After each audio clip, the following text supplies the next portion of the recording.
Good evening, ladies and gentlemen. I'm Bob Norris, and I am your host for this edition of the Speakers and Leaders Hour. Tonight we are saluting parliamentary procedure. We will be celebrating the Parliamentary Month as it has been designated, and our total focus for this program will be about parliamentary procedure, how it got started, what it does, and how it can help you.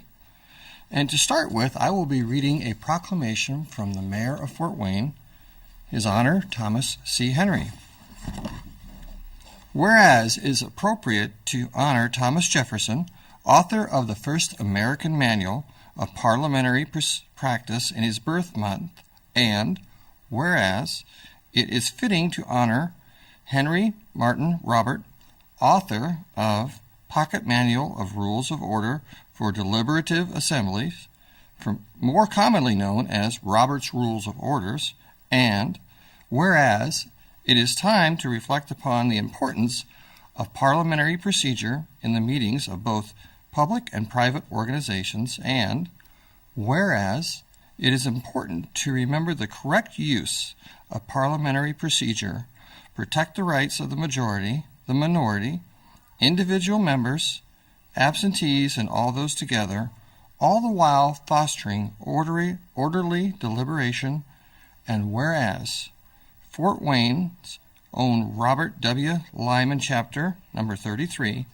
provides encouragement and free instruction in the basics of parliamentary procedure to the residents of Fort Wayne and the surrounding area, and whereas President Ronald Reagan proclaimed April, the month of Thomas Jefferson's birth, as Parliamentary Emphasis Month, acknowledging his work in parliamentary procedure. Now, representing Mayor Henry, the Mayor of Fort Wayne, does hereby proclaim April 2012 as Parliamentary Emphasis Month.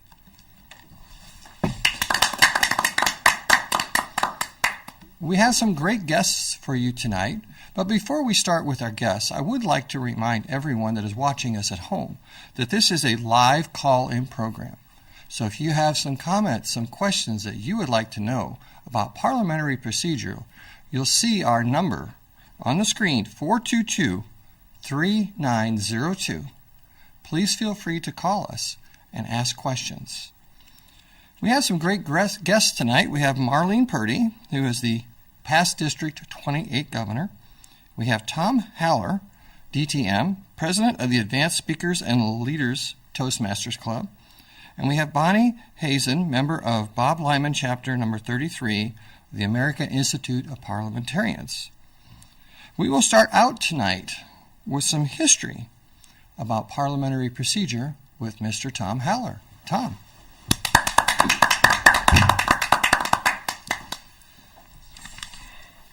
Thank you, Bob. Welcome to all those of you in the studio audience and all those of you at home.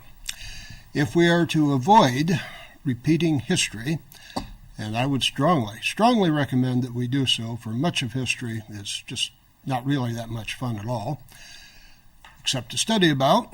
Reliving it would be no good whatsoever. To that end, we will discuss a little bit of the roots of parliamentary procedure.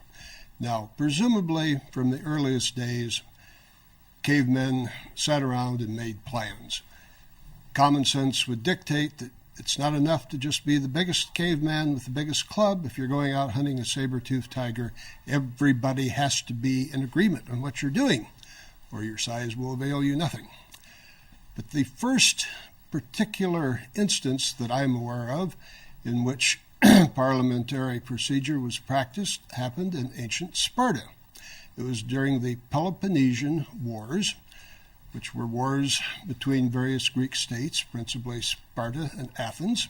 This was started around 400 BC and went on for quite a long time. One of the leaders of the Spartan group asked if people wanted to go to war. They yelled out they did, but he wasn't satisfied. He called for what we would now refer to as a division of the house. He had those that were in favor of it go and stand in one part of the room, and those that were opposed to the war in the other part of the room. Eventually, Sparta triumphed. I cannot say for sure what part their having used parliamentary procedure played in this eventual triumph, but it couldn't have hurt. However, as with our common law, we trace most of our history and our roots back to England. Just as English common law provides a basis for our American law, likewise their parliamentary procedure is what we base our parliamentary procedure on. Now, this comes principally from the Anglo-Saxons. If you recall your history, this would be the middle group. First we have the Celts. They're the people now who are living in Scotland, Ireland, and Wales. But the Anglo-Saxons, this is a Germanic tribe, several tribes actually, came and took over England. And they were getting along fine there until the Normans invaded from, Normandy, France. These were actually transplanted Vikings who had first conquered that area. Now, when they took over, they ruled with an iron fist. However, interestingly enough, they did not make any effort to eliminate the consuls in the meetings which the Anglo-Saxons had had. They worked very well. There's an old saying that if 10 Russians get together and meet, the ones that survive will go their own way and do whatever they want. If 10 Germans get together and meet, they will make a plan, probably to invade Russia. So you do not want to mess with the Germans. They had a good thing going here with their consuls. Their consuls would meet on a village level, then they would meet together several villages, the leaders, and then they would so on. And the Normans, although they were strictly in charge, kept up the same practice. Now, the two cultures melded. You might think it's kind of odd that the dominant culture didn't totally impose its will on the subservient culture, but cultures generally meld together, and there's a little give and take in the everyday practical sense of it. I mean, even the language. You take English is different than most languages in that we have the Anglo-Saxon word for cattle and sheep, whereas because they were the people who were raising it, they were the peasants, they were the one that was working at that level. Those that got to eat it, namely the Normans, we get the words mutton and beef from them. It's the way it works. Anyway, most cultures, most languages, it's like chicken. It's all the same. You don't know whether it's the bird or the food. But at any rate, this continued to evolve. And eventually it became the parliament. They met in a parliamentary situation rather than a consul situation for important meetings and gradually took over altogether. There were a lot of steps involved in this. At first, when they met, they were meeting only to consider the king's suggestions. They discussed what he had directed them to discuss. Later, this was clear back in the 13th century, they started discussing things that were of interest to all of them, not just what the king directed them to discuss. It was cumbersome. It wasn't as smooth as what we have nowadays, but it was a beginning. They were working towards modern parliamentary procedure. It was a very gradual process. It went on century after century. They had to establish rules and regulations for almost everything. They had to do it from scratch, such as decorum. You were not allowed to spit. You were not allowed to throw things. Not allowed to be rude. You had to direct your comments towards the issue at hand. The status of the person's mother at his birth was not relevant to it, so you did not discuss it. Whether he had a face that reminded you of your favorite horse was also likewise not relevant and had no place in the program. But all these things had to be established one at a time, and it took literally centuries to do this. And it was still very much a work in progress when they started to settle North America. Now, the Virginia House of Legislature, which was called the House of Burgess, in the very, very early 1600s, they started meeting and they used their own version of the English parliamentary procedure. Gradually, all the colonies started doing this. However, they were all a little different. They were all adapted for their own particular purpose. So when they got together to form a country and to make plans to become a country, it was a little bit awkward because nobody knew quite which program to follow. As has been mentioned previously, Thomas Jefferson stepped into the breach. He wrote a booklet which described how best to go about this. It was a very popular booklet. It was immediately adopted by Congress and immediately changed beyond recognition. However, at least it was a start. It had a good start, and we, as has been indicated earlier, greatly honor Thomas Jefferson for his foundations in parliamentary procedure. This continued on for some time. People realized that there was a serious problem with this procedure when it was applied to private individual groups, churches, charitable organizations, business associations. These were flourishing and becoming very popular, but there was a lot of difference between what they were doing and what the government was doing. It just wasn't working very well. The government, for example, almost always, there are exceptions, have two houses of legislature. The government typically meets many days in a row and then doesn't meet again for a long period of time, whereas these other groups probably met for a couple of hours a week or a couple of hours a month, whatever they chose. And quorum was a big issue. Now, at least until very recently, since the government people were paid for their attendance, then they had to show up and quorum could be forced. Not so with any other organization. Into this breach stepped a Luther Cushing. He wrote a very nice, concise little pamphlet that was specifically addressed to the needs of these non-governmental bodies. It was very well received. It was nicely done. It was universally applauded. It was brief and to the point, but unfortunately it had a fatal flaw. The fatal flaw was that it was just an outline. He mistakenly assumed that every organization would make their own rules and laws to go from that point. In this, he was totally mistaken. Virtually no one did that. Perhaps they couldn't, perhaps they just wouldn't. Such was the state of affairs during the Civil War, right up to the time until Mr. Henry Roberts stepped into the breach to correct this situation. But that is a story for another individual to deliver. I will now return control to our Toastmaster, Bob Norris. Thank you, Tom. Very nicely done for an explanation and a very brief explanation of parliamentary procedure. And for those that practice it quite often, you can tell they don't get tongue twisted when they pronounce the word. Some of us who don't occasionally do. Just something to work on because we all can work on improvement. We're going to talk a little bit tonight about the biography of Henry Robert. And who better than to do that than Henry Robert? Please join me in welcoming Henry Robert to the lectern.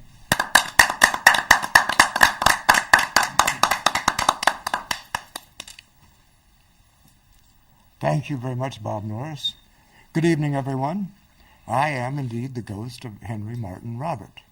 I am here this evening because it is Parliamentary Emphasis Month, and it is only right that I should come once a year to encourage our group here in Fort Wayne and also to talk a little bit about the history of one of the best Americans that I think that ever lived, and that is Henry Robert. Since I died in 1922, it would be 90 years since I died. And I died at the age of 82, 90 years ago. Let's see, that's 170. So if I was alive, I'd be dead. Oh, let me start again. Okay, I'm going to start with the history of my family. We were Huguenots. We came from the old country, and we came because we were being persecuted by the French government because we weren't Catholic. We were Baptist. And Baptists, the Treaty of Nantes was revoked, and at the time of the revoking of the Treaty of Nantes, they scattered. The Huguenots scattered. Some went to Switzerland, some went to Australia. Many came to the southern coast of the United States, and that's where my family came from. And we were well established in the South during and prior to the Revolutionary War. In fact, both sides of my family proudly fought in the Revolutionary War. Well, come 1837, that's when I was born, and I was raised by my folks in Georgia in a little town. My father was the Baptist minister of that town, and he had quite an extensive library of books of his own. And I have to tell you, I read every single book in that library, and also I never, ever went to school. In fact, I guess you could say I was the original homeschool kid, and I learned from my dad at home. In any case, by the time 1857 came around, I had just graduated from West Point, having entered West Point in 1853. I was there for 4 years, graduated fourth in my class. And I studied, and I was retained there, and I taught military engineering, astronomy, and natural philosophy. I was at West Point as an instructor for about 4 years when I was sent to the west coast of the United States as part of the Corps of Engineers. And actually we were more like paid laborers in it so much as that on the west coast of the United States, California, Oregon, Washington, we were there for the purpose of building lighthouses up and down that coast to warn the ships of impending disaster on the rather rough coastal areas of California, Oregon, and Washington. In 1861, I was sent back to the Washington area, and in fact, I was sent to the town of New Bedford, Massachusetts. Now, New Bedford is rather important to my life, and it's strange how life takes so many twists and turns. Something happens and something else happens, and all of a sudden you're off on a tangent that you never thought you'd ever be involved with. That's what happened to me. In 1864, I was asked to chair a meeting of the New Bedford Town Council. July, really hot on the East Coast, as only it can be in July, with a high humidity and no breeze and no wind. And imagine this big meeting house just crowded with people because they're there, and they're there to discuss the building of fortifications around the town of New Bedford. As I said, this was about 1862, and of course the Civil War was just getting started. Now, there was all different kinds of people who had all different kinds of ideas. Some wanted a wooden palisade built around the perimeter. Others thought a dirt mound might do. Still others thought concrete would be the way to go. Well, in 1862, I had been just newly commissioned as a captain in the United States Army, new uniform, looked very good. And they asked me if I would like to chair the meeting. Yeah, I told them, sure, I'll chair that business meeting. Now, at that time, there's only two things I knew about parliamentary procedure. I knew that at certain times you would tap the gavel. And at other times, if you took a vote, you would say, all of those in favor say aye. That was it. That was all the parliamentary procedure that I knew. And I have to tell you, I prayed to Providence that these people would behave themselves. They did not. It was horrible. It was absolutely terrible. There were the people who wanted to build the palisade, the ones who wanted the dirt fortifications, and the others that wanted the concrete. They were all talking at once.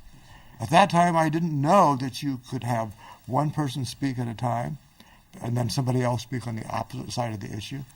I didn't know that you could debate only once until everybody's had a chance to speak twice. As a result, as you can see what happened, the debate went on endlessly. We started at noon. We debated all afternoon. It got hotter. The sun finally went down. They lit the lanterns in the room. It was hot. Oh, it was so hot.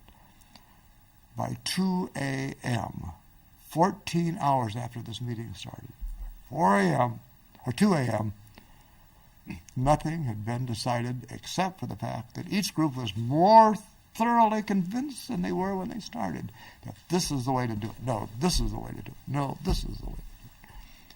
And I walked out of that meeting and determined I would never, ever chair another meeting until I knew a bit more about parliamentary procedure.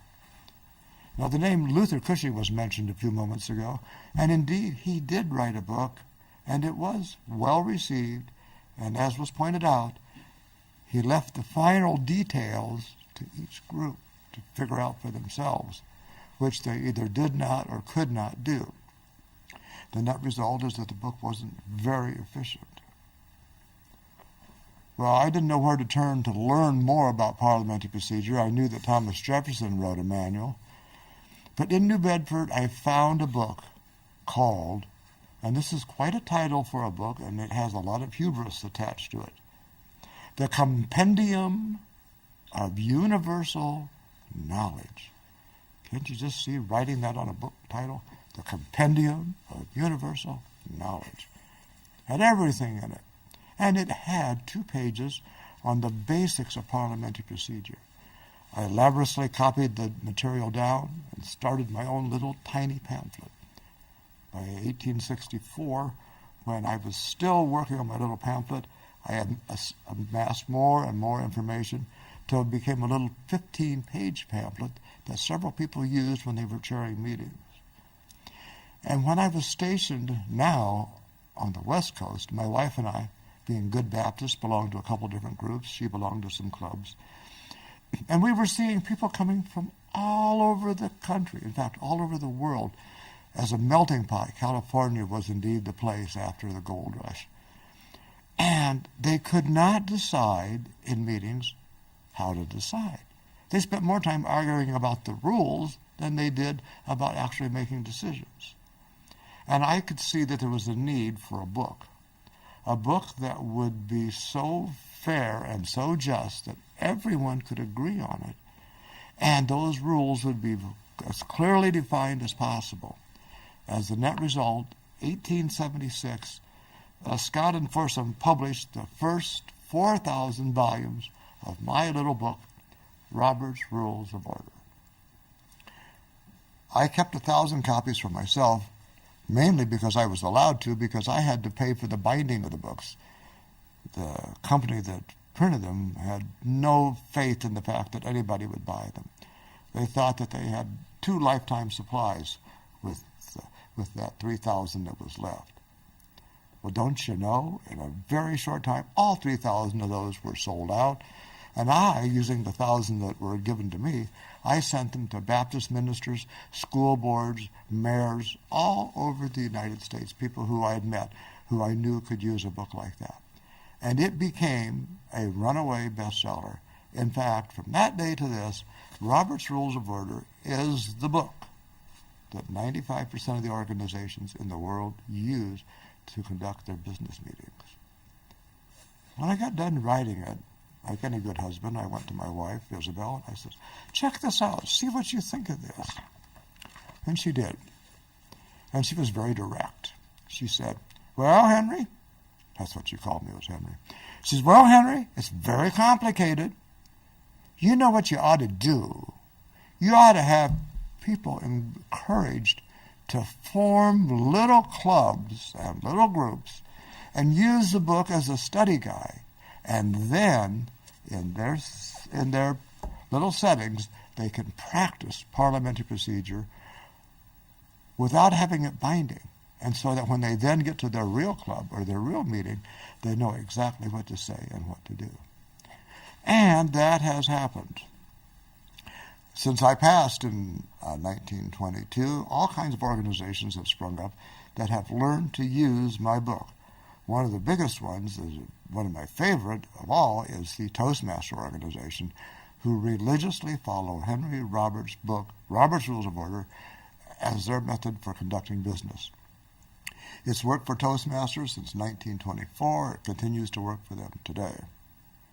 Also, 2 national associations have sprung up. In the 1940s, a group called the National Association of Parliamentarians came into being, and in the late 1950s, the American Institute of Parliamentarians also has come into being. In fact, you have behind me here the banner for the American Institute of Parliamentarians, formed in 1958. I'm proud to say that most everybody on this panel today belongs to the American Institute of Parliamentarians, and those that don't will very soon. Won't we? In any case, I am proud to say that this book and these organizations have taken it to heart to publish all kinds of guides and helps, and also to put together meetings so that we can learn and practice parliamentary procedure. So I'm going to return control to our moderator this evening, and I think we're going to have some discussions. We have a lady coming up here who has been a member of the American Institute of Parliamentarians for a very long time. I'll let Bob introduce her at this time. Bob Norris.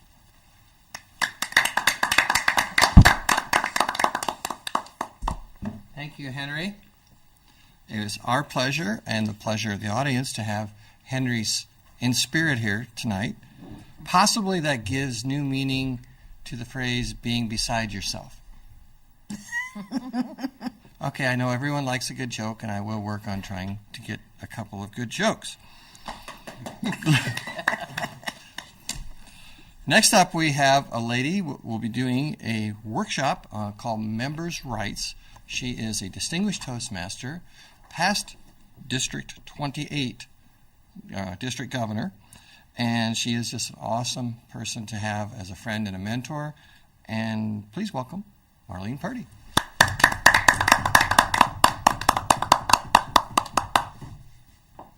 Thank you, Bob. I know there are many people out there in television land who belong to at least one club or another, maybe multiple clubs.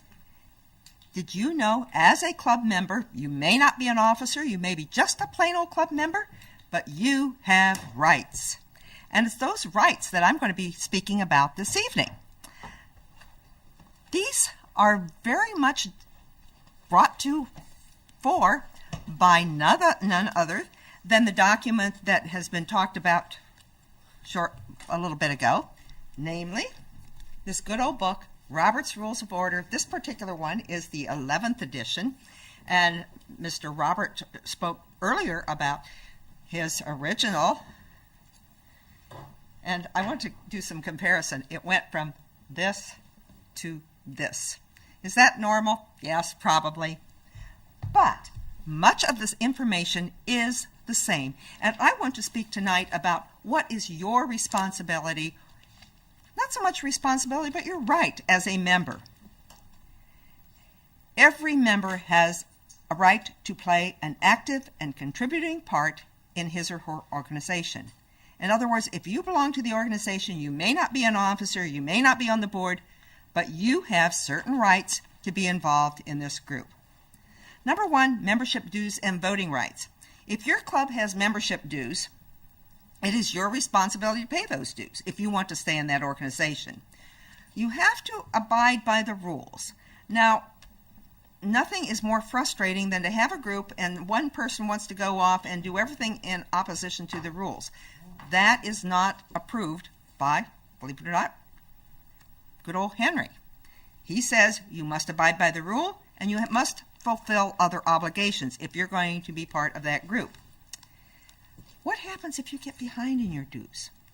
You are still legally entitled to vote until such time that you are formally dropped from membership, or unless the society's or the organization's bylaws provide for special assessments, cannot be for financial support beyond regular dues. I know many of us belong to organizations and we always get these letters or flyers from the group that, donate to this, donate to that, special projects they're doing. You cannot be required to do that other than the dues.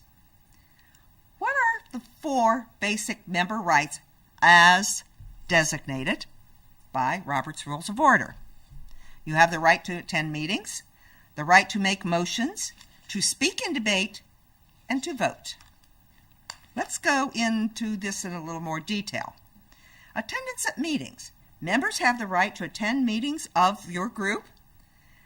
Compulsory attendance rules are valid only if written into the bylaws. And I mentioned the bylaws several times because with organizations, bylaws are basically the parameters from which that club or organization operates. So if it says it in the bylaws, that is the rule. Any member has a right to request an opportunity to appear before a committee which is considering a matter about which he has special knowledge or in which he has a particular interest.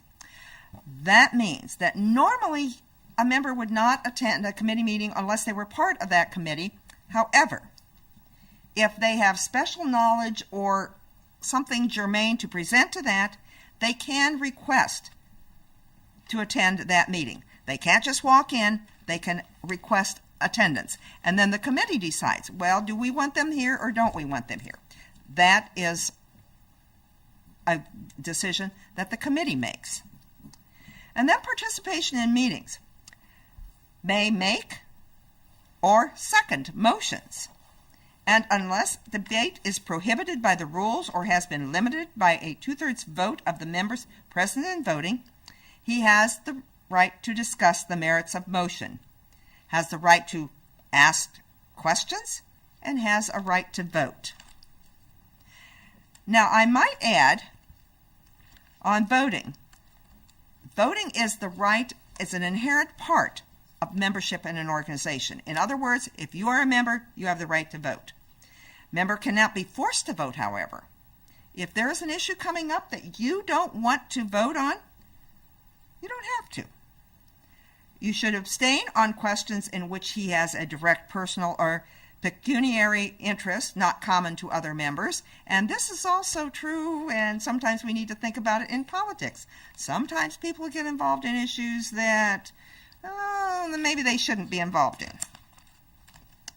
You have the full right to vote for himself or herself for an office or any other position in which members are eligible. You've many times heard, oh, you can't vote for yourself. Not true. If you want to vote for yourself, and I look back, I remember a long time ago, I thought that rule of not voting for yourself, and believe it or not, it cost me an office, because if I had voted for myself, I would have been a cheerleader in the 7th grade. So you have the full right to vote, has no right to explain your vote. In other words, if in the meeting the voting is taking place, you can't say, well, I vote for this because. That's not allowed. And can change the vote up until the time the result is announced. Say they're voting on an issue, and as maybe they're taking a roll call vote, and person has voted, and then they start getting other people voting, and say, oh, wait a minute, I should have voted the other way. They can ask for the floor and change their vote up until the time the results are announced. After the results are announced, you can only change your vote with the permission of the assembly. You could request that, please let me change my vote, but if the rest of the majority of the people say, not allowed, then you're stuck with your original vote. If a member doubts the result of a vote, can demand verification by calling for a division. And I think Mr. Robert talked about that earlier, about how they ended up making the one go to one side of the room and people going to the other side. Oh, you're the one that did that, of people going to the different sides of the room. That is what happens if, say, they do a voice vote and the chair says the ayes have it, and they think, wait a minute, I think the noes had it, so they can call for division, so then they can call for either a standing vote, holding up hands, or even a secret ballot. During the debate portion, and this is before the voting, a person or a member can speak no more than twice on the same question on the same day unless special permission is given. They cannot speak a second time on an item so long as someone else is requesting permission to speak. And each speech must be limited to 10 minutes. Now, some groups, because of time constraints, may cut that back even more. And say you make a motion, you have the right to speak first on that motion. All remarks must be limited to the merits of the subject. All remarks must be addressed to and through the chair. In other words, when Mr. Norris was standing up here, and if we were conducting a meeting, I couldn't carry on a conversation with Tom, who was sitting next to me. All my comments would have to go through the chair. And personal remarks should be avoided. Members are seldom referred to by name, and officers are referred to by title, Mr. Secretary, Mr. Treasurer, whatever. And members should be seated when another member is given the floor and during any interruption by the presiding officer. So when you're speaking to the assembly, you should stand up and say what you have to say. Otherwise, you should remain seated. A member may not speak against his own motion. However, he may vote against it. Just because you made a motion doesn't mean you have to vote for it, but you cannot speak against it. And if you follow those rules during a meeting, these are what some of your rights are, and I think it points out some of your responsibilities, because if you want to be a good member of the organization, you will try to follow these rules, and in effect, you won't have the 14-hour meetings. Mr. Moderator. Thank you, Marlene. We shared a lot of information with you folks at home tonight about the do's and the don'ts and the proper ways and the not so proper ways to conduct a meeting. And you might think, that all sounds very good, but does it really work? Well, yes, it does. And we have a lady here with us tonight that will tell you about how it has impacted her life. Please give a warm welcome to the second most senior member of the American Institute of Parliamentarians, Chapter 33, Bonnie Hazen. Bonnie. Thank you. Good evening. It is indeed a pleasure for me to be here this evening and to share with you some of my experiences over the years. How I became involved in the American Institute of Parliamentarians was through a good friend of mine, and this was many, many years ago. This lady was also a good friend. She was a good friend. She was also an excellent teacher and a very good mentor. And it's thanks to her that I learned parliamentary law. I knew a little bit, but after knowing her, I really got into it. And so it gave me the opportunity to be active in another organization of my church, the auxiliary of the Lutheran Church Missouri Synod, the Lutheran Women's Missionary League. I had the opportunity to serve at the local level, the zone level, state level, and also national level. And you need to know what you're doing when you get to those positions. And being a member is also a very important position. You need to be there. You need to exercise your votes and your rights that you have as a member, which Marlene addressed. I also have had the opportunity to serve in a number of other organizations too. Some of them are smaller and some of them are larger. Over the years, I found that it is very helpful to have the right tools, which one of them we've shared a couple times with you is Robert's Rules of Order, newly revised, and the 11th edition is now out. Another resource that might be helpful to you, and it's more in, let's say, the layman's language rather than maybe the more serious person. It's Robert's Rules for Dummies. We have a lot of different books out for the dummies, and I think a lot of us maybe put ourselves in that particular category, and it's great to have those resources available because you can research certain problems or situations that come up in your group.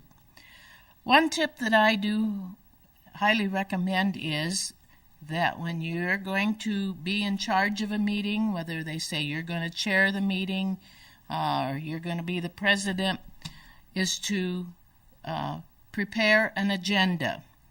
You want to do this so that you can carry on the meeting, accomplish the business that needs to be taken care of. And this would apply whether it's a small group or a large group. The smaller groups are more informal. You probably will have a shorter agenda. But the thing that you really want to do is write down everything that needs to be covered or done during the meeting so that you don't miss anything. And also, it helps to keep order. If you can have a copy distributed to each person in attendance, they can see what is next on the agenda. Sometimes people want to jump ahead if they don't know what's on the agenda, and it does help to keep things in order and that you can get things accomplished in an orderly and a timely method. Nobody wants to go to a 14-hour meeting, let me tell you. And so it really helps. And so, it's great that Mr. Roberts developed these rules for us.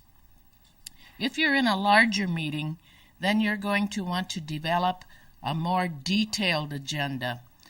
It will help to take care of the necessary business at hand, and it keeps things moving right along. For larger meetings, it is suggested that one engage a parliamentarian to help with developing the agenda and also to discuss the business that will be coming up in the large groups, especially back to one group on one side of the room, the other group on the other side of the room. You need to be able, as a chairman, to know how to handle a situation when it comes up. And if you confer with your parliamentarian prior to the meeting, that will be very helpful to you. So that's kind of my story in a nutshell. A good friend of them got me involved, and I have used it extensively throughout my life. Thank you very much. Good evening, and Mr. Norris, back to you again. Thank you, Bonnie. I'd like to take a moment now to remind everyone that we are live tonight. So please feel free to call us at 422-3902, 422-3902. We have operators standing by to take your questions and your concerns. Now it's time to switch over to some open discussion about parliamentary procedure. You've heard a lot so far about what it is, how it works, and we even had one person give a great testimonial about what it's done to help her be more productive with her groups. So now we'll switch over and we'll start with Mr. Tom Haller. Would you like to tell us a little bit more about how parliamentary procedure has affected your life? Well, thank you for that opportunity. I have been president of several different Toastmaster clubs, and as such, you do need to know some parliamentary procedure. I've always been lucky enough to have people in the clubs who knew what they were doing in that area, even when I didn't. But it's a lot better if you're the one that knows what you're doing instead of being corrected from the audience. So I strongly recommend it as a practical matter to better be able to function as a leader or as a member, as we've made clear. Either way, it's good to know parliamentary procedure. I want to emphasize something which has only been slightly referred to and may be hard to believe. I'm fully aware that the possibility of attending one of our meetings, it probably in your mind, if you're not a parliamentarian, sounds like it's about on a par with watching paint dry. It may even come in second. The fact of the matter is we have a lot of fun. Not saying we have any more fun than Toastmasters do. Strongly recommend both of these organizations. But we have a lot of fun, and we wouldn't have it otherwise. So you really need to understand that, and do not hesitate to attend one of our meetings. We have them right here in the downtown public library. Is it the third Monday of every month? And you're more than welcome. There'll be I assume this will be referred to later. There'll be a program set up this Saturday at, in the library here downtown where you'd have a chance to meet us. So we strongly encourage you to come and find out more about us. Thank you. Okay, thank you, Tom. Sometimes people are just drafted to help fill in. And their next person to be drafted, to request help from, and thoughts on her experience with parliamentary procedure would be Marlene Purdy. Marlene. Thank you, Bob. I got started with the essence of parliamentary procedure before I moved to Fort Wayne as a member of the National Association of Parliamentarians, and I'm trying to think what the chapter was. It was in Toledo, Ohio. And I got involved because I was president of a number of organizations. And I felt that my responsibility was to know how to conduct meetings. And if I didn't know what I was doing, then I shouldn't be in the position. And so I joined the parliamentarians group up there, and I found it very, very helpful. As a result of that, I ended up serving as parliamentarian for a state convention, which was exciting. And then later on, since I moved to Fort Wayne, I actually served as the parliamentarian for a national convention that was held here in Fort Wayne several years ago. One of the things that I found very helpful as far as being part of the group, we have the study questions. And they get very interesting sometimes because during the meeting we will discuss these study questions, and we don't always agree. But then we have to go back and find the answer. But we all learn as a result.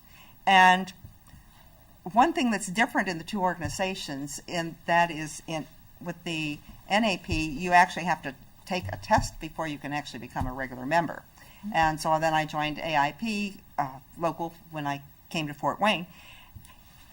But there are steps that you can take to get different designations within the parliamentarian circle. You can be a registered parliamentarian, you can be a professional registered parliamentarian, and there are different, and that's in the NAP group, and then there are different designations in AIP. So if you get those initials behind your name, then you really can start even charging more to be a parliamentarian.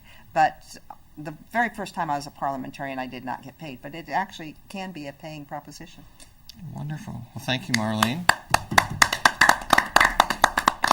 And it sounds like people are just welcome to come visit and see how the club functions. Mm-hmm. You don't force them or twist their arms to make them join. You just let the flow go and see how things turn out. I'll call on Mr. Robert again to see what other comments he might like to share with us about all these rules that have come together. Well, thank you, Bob. It's once again very nice to be talking to you. And sitting here as Henry Robert at the beginning of the month of Parliamentary Emphasis Month, I'd like to let you know that you can meet and greet many of us this coming Saturday afternoon. That's the 7th of April from 1 until 4 p.m. here in the library in the main concourse. We're going to have a display of gavels. Many years ago, 1978, one of our members passed. His name was Wesley Wexel. And he'd been an educator and a parliamentarian, and he had amassed quite a collection of gavels that his family then donated to the American Institute of Parliamentarians, and ultimately came to Fort Wayne to Bob Lyman, the founder of our chapter and one of the very busy men in parliamentary until his passing. This case has all rather unusual gavels, and, gavels are what, wooden hammers? Well, here's a gavel, and this is a replica of a replica. There is one in the case, and this is from the Hanseatic League, formed in the 1100s, and for 700 years they held sway in Europe. And the Hanseatic League was a loose confederation of cities along the Baltic Sea, and their one big connection with one another was that it was a trade route, and the ships could trade up and down the coast of the Baltic Sea. And when the city fathers would come together once or twice a year, the Hanseatic League is the organization that we use this as a gavel. It has the ball on the end, and then you could see who was being pointed to, and then you would be the next one to speak. I thought it was a very beautiful gavel in the case, and a friend of mine, a member of our chapter, very good at woodworking, made me this replica of, indeed, a replica. Aside from meeting us in the library this Saturday on April 7th from 1 to 4 p.m. We do have a club meeting coming up this month in the Globe Room on the main floor of the library. That's on Monday evening, the 16th of April, from 6:30 until 8 p.m. And as Marlene pointed out, we will more than likely be doing the study questions. We're going to start the whole book over because this is a whole new era in parliamentarism this year. So it's been a joy talking to you tonight, and I will return control to Bob at this time. Bob? Thank you. Mr. Robert, a.k.a. Dave Wilkins. Bonnie told us how parliamentary procedure has helped her. Gave some great examples. But I'd like her to think a little bit more on how it might help other people, because I know that I am probably the baby of the group when it comes to being able to use it, but as being part of Toastmasters, I found it has been a very necessary part of being able to properly conduct a meeting, because literally without it you can have chaos. So if I could ask Bonnie to present a couple more examples where she would think it would benefit you folks at home. Well, one example that I would like to share was something that I experienced early on when I was serving as chairman of the bylaws committee, and we were doing quite an extensive revision of the bylaws. And so I had worked with the parliamentarian as we would go through the process of reviewing and reading what the new changes would be. And I was young and very new at that. So anyhow, I did follow her advice, and also I read in Roberts at that time, what needed to be done. And so I did follow that. And we did get the bylaws. They voted to accept them then. We had to go through them seriatim, which was, section by section. And then at the end, then we'd made the overall vote to accept them. There was some very lively discussion during that time, which I was shaking in my shoes, but got through it okay. And afterwards, then I had a couple people come to me and say, "You really did a good job," because there was a lady that came to the microphone that spoke, and they told me that she was an attorney. She was very well versed in parliamentary law, and that I was able to give the correct response to her questions, and it did go very smoothly. So the parliamentary rules will really help you out, and even in elections and that, serving with the tellers committees to point to count the votes, which we still do by ballot, paper ballot, and then we physically count them. I've really gathered a lot of knowledge, and I found that was something that was fairly simple to do also. So give it a try. If you're asked to do this, give it a try. It might work. Thank you, Bonnie. And it is amazing how time flies when you're having fun. And we've been having a great time here tonight, and we hope you folks at home have been having a great time watching us. I would like to thank the people behind the scenes that make this show possible. We have our camera crew, Bob Hunter, Paul Brandt. We have our fabulous technical director, Elizabeth Lord, the co-producer, Dennis Osborne, and all of you that have been watching us at home. Our next show will be on the 1st of May. Same time, same channel, and we hope you'll join us. And in the meantime, that will be part of Toastmasters and parliamentary procedure that evening. And we hope that we have shared with you enough to tweak your interest to say, I really want to learn more. Because life is a learning experience for all of us. And when we learn, we grow. And sometimes when we grow, we can even allow ourselves to have some fun. So hopefully all of you at home will become interested, contact us, and we hope that we have helped you so you may have some better, more orderly meetings. Thank you again for joining us. We hope to see you same time, same channel next time.